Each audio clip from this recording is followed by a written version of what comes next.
I'm 58 and I've been murdered in slow motion. I was an active, vibrant woman who loved my life and the husband and friends who shared it with me. I loved hiking, riding, travel, snorkeling, and diving. I had a career I loved as a nurse case manager and a newly purchased home that I could honestly say was my dream house. First, asbestos is banned in many countries, but not in the U.S.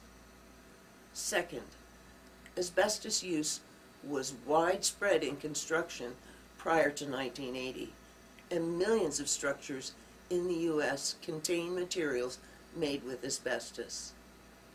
Third, every year in the U.S. alone, thousands are diagnosed with asbestos-related diseases like mesothelioma, the fatal cancer that has killed me. And like me, many develop it from environmental or accidental exposure to asbestos. Fourth, current regulations of asbestos are based on science that is decades out of date. Regardless of what you may have heard or read, there is no safe form of asbestos and no safe level of exposure. Last, you need to know that funding and research for asbestos-related diseases, especially for mesothelioma, has lagged far behind other cancers with similar morbidity and mortality rates. Scientists still don't know why only certain individuals go on to develop disease, or why mesothelioma can escape detection and remain latent for so long before springing its deadly ambush. What's needed is a concerted and comprehensive research program and the money to fund it. It's a big problem that has been ignored for far too long, while thousands died from simply breathing, and it won't be fixed with a few easy steps. What I'm urging you to do for your own health and for the health of future generations is to start with step one. Arm yourself with knowledge. A good place to begin is the Mesothelioma Applied Research Foundation at www.curemeso.org, or check out the Asbestos Disease Awareness Organization at www.asbestosdiseaseawareness.org. I leave it to you to take it from here. I must leave it to you because I won't be going on from here. Don't be fooled like I once was. This isn't something that only happens to other people, only to those who work directly with asbestos. This is everybody's problem. And if it happens to you or to someone you love, you'll hope a cure is waiting there for you. I know I sure did.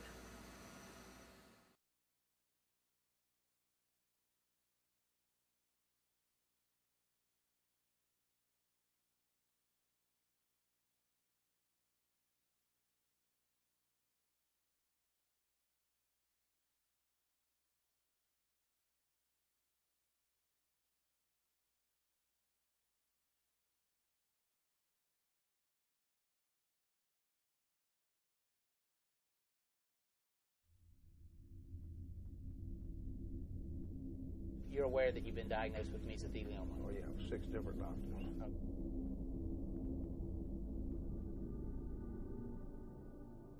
I had calcified asbestos in the lower 3 inches of my lung, the left lung.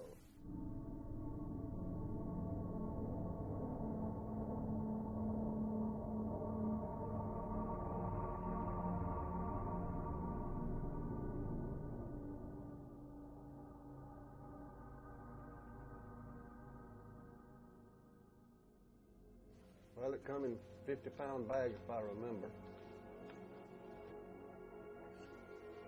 And with a centrifugal pump pulling it, and our centrifugal pumps pulling them, and you would take and tear those sacks open or cut those sacks open and pour it in that hopper. When you would open the bags, tell me what the material on the asbestos, tell me what the material looked like. Powdery. And when you dumped the bags, what was that like? It was powdery and dust flying everywhere, and you throwed the bag over here in a pile. What did the air around you look like when you poured the asbestos? When you was mixing a lot of it up, it was dusty, and it would get all over you, and you certainly had to take a bath before you left the location. Did you have any respiratory equipment or protection? Never even thought about it. Did anybody tell you that you needed to do it when you were handling that building?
Hello viewers, how are you? I think you all are fine.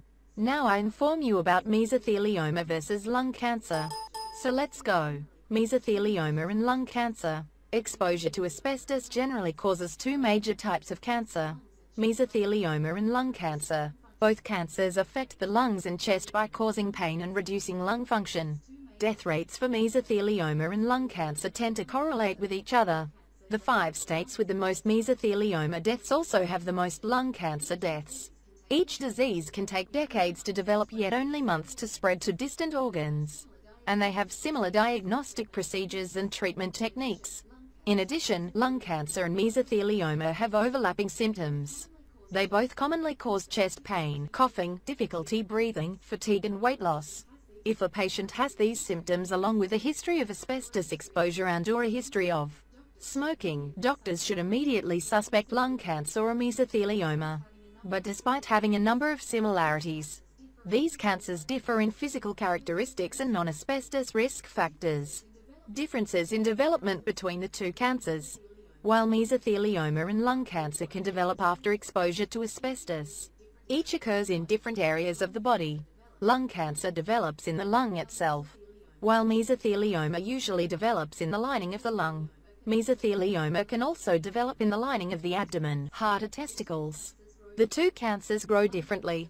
Lung cancer tends to grow in individual masses with defined boundaries. Mesothelioma starts as tiny tumor nodules that scatter the mesothelial lining, and eventually grow together to form a sheath-like tumor around the organ. Mesothelioma is almost exclusively the result of asbestos exposure. While the majority of lung cancer cases are attributed to causes like tobacco use and environmental exposures to radon gas and secondhand smoke, and while smoking does not influence risk of mesothelioma, it greatly increases an individual's risk of developing lung cancer. Those with the highest risk of lung cancer are smokers with a history of asbestos exposure. By themselves, each risk factor damages lung tissue and makes it more susceptible to diseases. So when smoking and asbestos are combined, an individual's lung cancer risk increases at least 50-fold. Facts about mesothelioma. 1. 80% of mesothelioma cases are the result of asbestos exposure. 2. This cancer typically takes 20 to 50 years to develop after initial exposure to asbestos. Facts about lung cancer. 1. 80% of all lung cancer deaths are attributed to tobacco use. 2. 12% of lung cancer deaths are radon-related. 3. Lung cancer has a shorter latency period and may appear 10 to 30 years after first exposure to a carcinogen like asbestos or cigarette smoke. Diagnosing mesothelioma and lung cancer. To diagnose either type of cancer, a doctor may perform an X-ray, a bronchoscopy or a biopsy.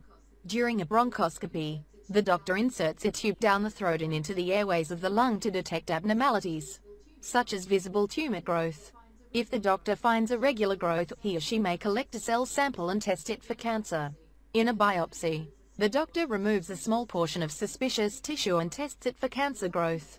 The doctor may be able to perform this procedure using only a needle and no incision.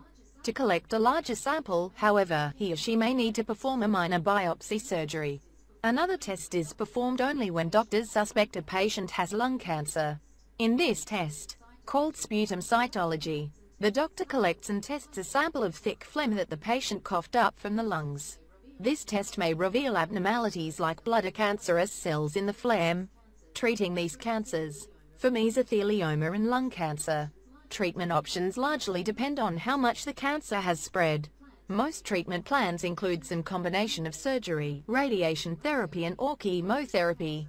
If the cancer is localized to the lung area, surgery may be able to remove all or most of the tumor growth. But surgeries vary by specific type of cancer.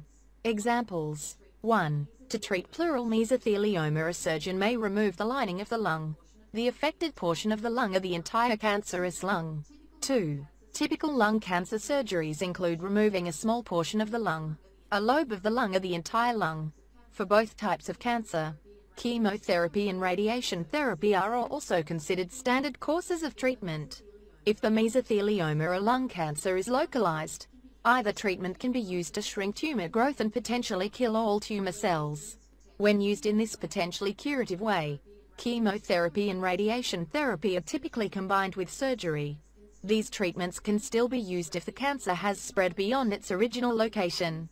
In these cases, treatments are palliative and aim to reduce symptoms. Experimental therapies are being tested through clinical trials for both cancers. Some of these innovative therapies include immunotherapy, gene therapy, photodynamic therapy and serotherapy. Photodynamic therapy is used more routinely in the treatment of lung cancer than in mesothelioma. Prognosis. 1 year after diagnosis, survival rates for lung cancer and mesothelioma are close. 42% for lung cancer patients, 39% for mesothelioma patients. Survival rates diverge after several years, with lung cancer patients having a long-term survival advantage. A decade after diagnosis, 10% of lung cancer patients and 4% of mesothelioma patients are alive. Beyond the statistics, though, is the need for someone with an asbestos cancer to secure an accurate diagnosis. Is it asbestos-related lung cancer or is it mesothelioma? The next step would be to formulate the best individual treatment plan.